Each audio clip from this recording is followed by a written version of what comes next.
Café com Pipoca. Oferecimento. Home Coworking. Escritórios compartilhados. Olá a todos que acompanham o nosso Café com Pipoca, agora na nossa versão estendida da web, continuando esse bate-papo de direito e tecnologia com o advogado Ricardo Maravalhas. Muito obrigado novamente pela presença. Obrigado, Toshio, que agradeço. Vamos agora na versão web. Na versão web, falar sobre, e justamente aproveitando que estamos na versão web, vamos falar sobre o medo da tecnologia. Então, Toshio, isso é um assunto que eu adoro conversar com as pessoas, né? É filosofia pura, mas assim, a gente tem que entender primeiro o que é tecnologia. E eu dou um exemplo para vocês. Alguém aqui tem medo, algum telespectador, tem medo de um martelo ou de uma pá? Sozinho, sem ninguém manipulando? Martelo e pá já foram tecnologia. Sim. Atuais. Hoje são uma tecnologia ultrapassada, mas são tecnologia. Ou seja, a tecnologia bem usada, ela só trará benefício ao homem. É claro que nós vivemos hoje um grande problema de arquétipo. Qual é? Nós somos a primeira geração que está lidando com a tecnologia massiva do acesso à internet. Nossos pais não nos ensinaram a nos comportar no mundo virtual. Sim. Nossos pais nos ensinaram, não sobe no muro alto, não anda na rua escura, cuidado para atravessar a rua. Isso é passado de geração por geração e a gente chama de arquétipo. Nós não fomos preparados a passar como utilizar a internet para os nossos filhos. E isso tem trazido problemas. E nós temos que aprender com os problemas, infelizmente. E isso está acontecendo. Exposição exagerada de imagem na internet, problemas de vídeos com nude, problema de excesso de uso das ferramentas, que tem trazido problemas psicológicos e tudo mais. Mas é uma geração, nós somos a geração 4.0, da Revolução 4.0, e é o ônus que nós vamos pagar para poder vivenciar o que a gente está vivenciando. Tá? Eu trago da minha profissão uma coisa muito interessante. O medo hoje é o robô substituir o advogado. É o que se fala hoje entre nós. Não vai substituir. Agora, os trabalhos repetitivos que a gente desenvolve, o robô vai substituir. E eu sempre trago comigo uma questão. Hoje, sabe qual é a discussão? É um juiz, uma inteligência artificial proferir uma sentença. Mas um robô investido de jurisdição pela Constituição Federal, hoje é a discussão, a sentença seria nula, e a gente volta em 1930, 1929, veja que só está mudando o meio. Sim. Em 1920 até 1928, 29, no Brasil as sentenças eram proferidas à mão. Quando houve a primeira sentença datilografada no Brasil, houve uma reclamação, um questionamento pedindo a nulidade da sentença, porque não tinha como se provar que tinha sido o juiz que tinha proferido aquela sentença. Então, veja, eu trago esse exemplo que é do meu mundo para dizer o seguinte, não vai parar, o homem, com a sabedoria que tem, ele não vai parar de propor inovações, não vão parar de vir novas tecnologias. Nós vamos ter que nos adaptar a elas. Agora, esse questionamento ele vem desde que o mundo é mundo. Um dos questionamentos que eu me faço, a tecnologia nos deixa burro? Por quê?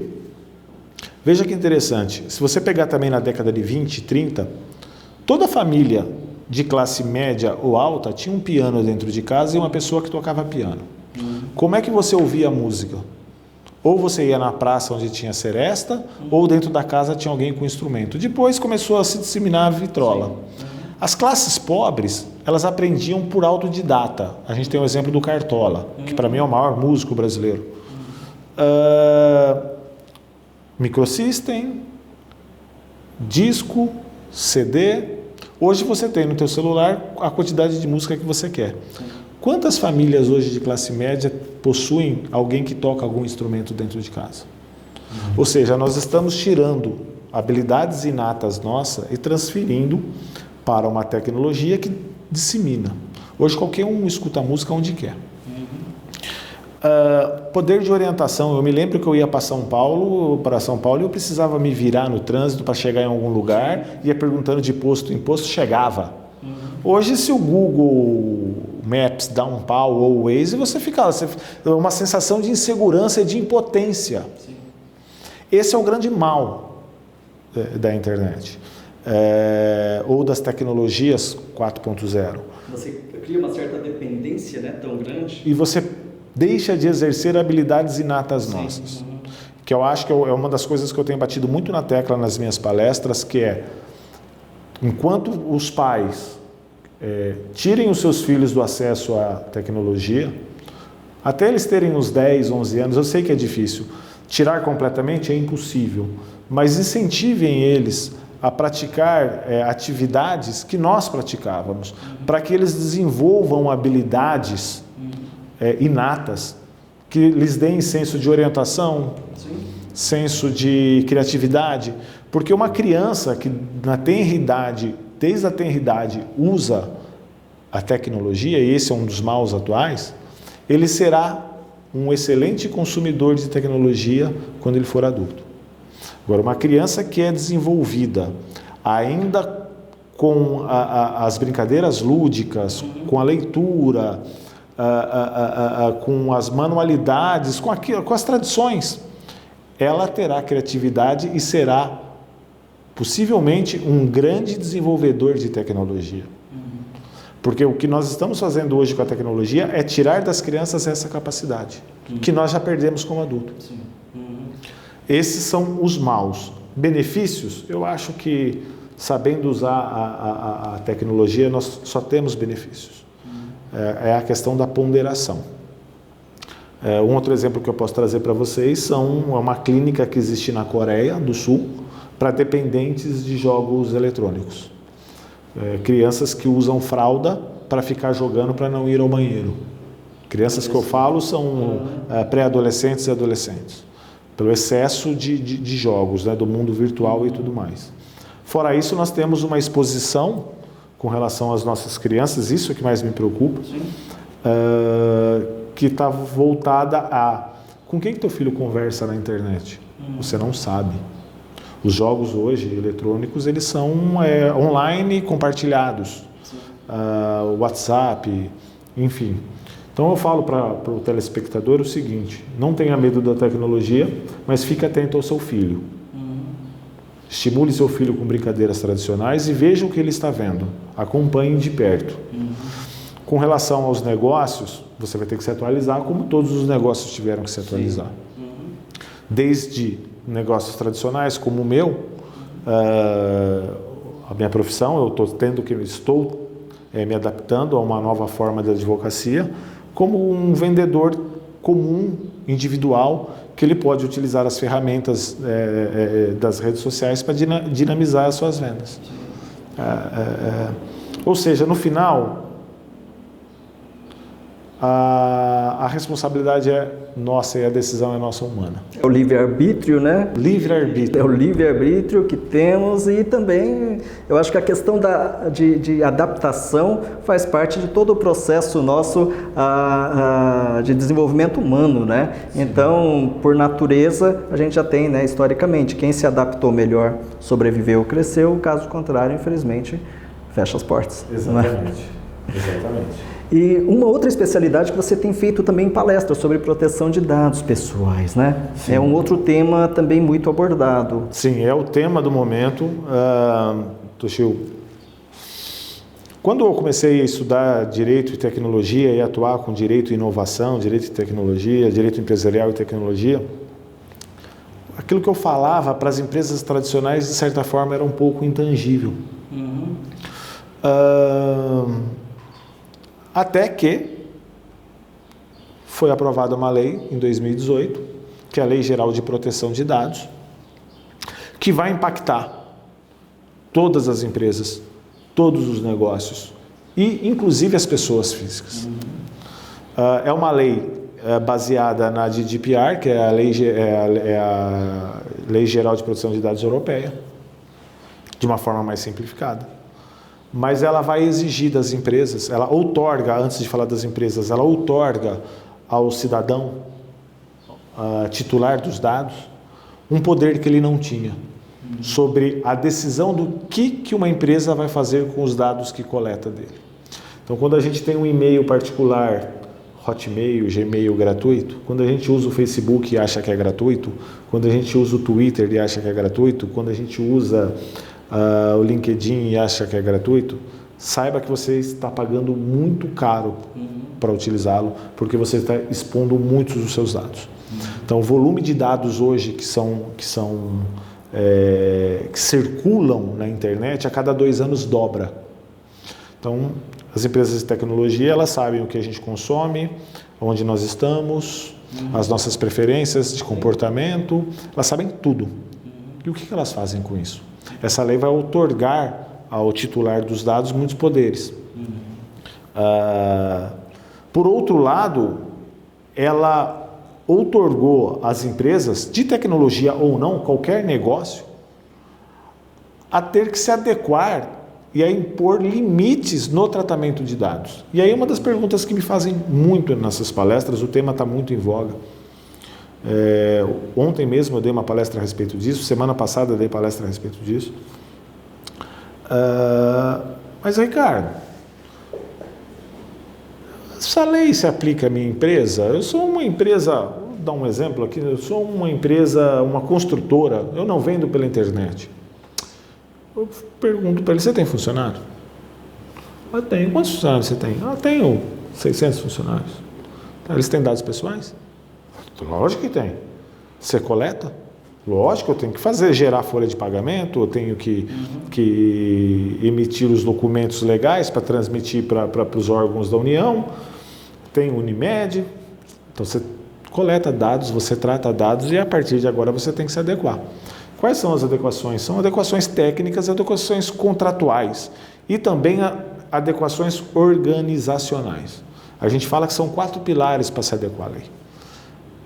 Segurança da informação, jurídico, processos e pessoas. E o que vai acontecer? E aqui eu não estou pregando o apocalipse, mas são as possibilidades impostas na lei. Quem não se adequar poderá sofrer sanções administrativas da Autoridade Nacional de Proteção de Dados de até 50 milhões de reais. Dependendo da empresa, dependendo do problema, dependendo do volume.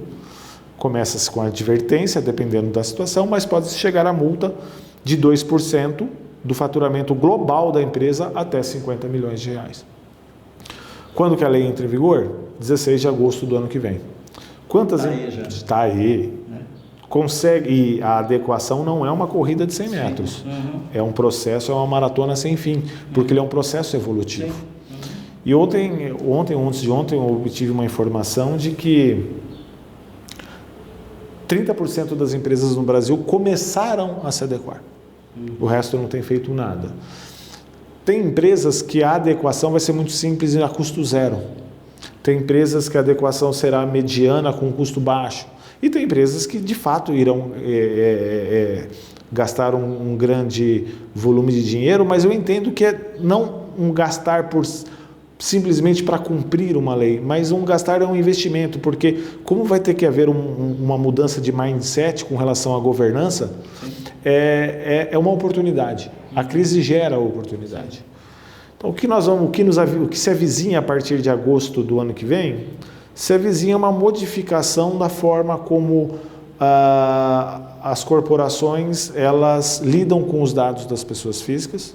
E quando eu falo dado, não é só RG, CPF, a gente fala de localização, IP, cor, sexo, todos os dados. E também outorgando ao cidadão um poder muito grande sobre seus dados. E aí eu trago uma curiosidade para o ouvinte entender o que é dado pessoal.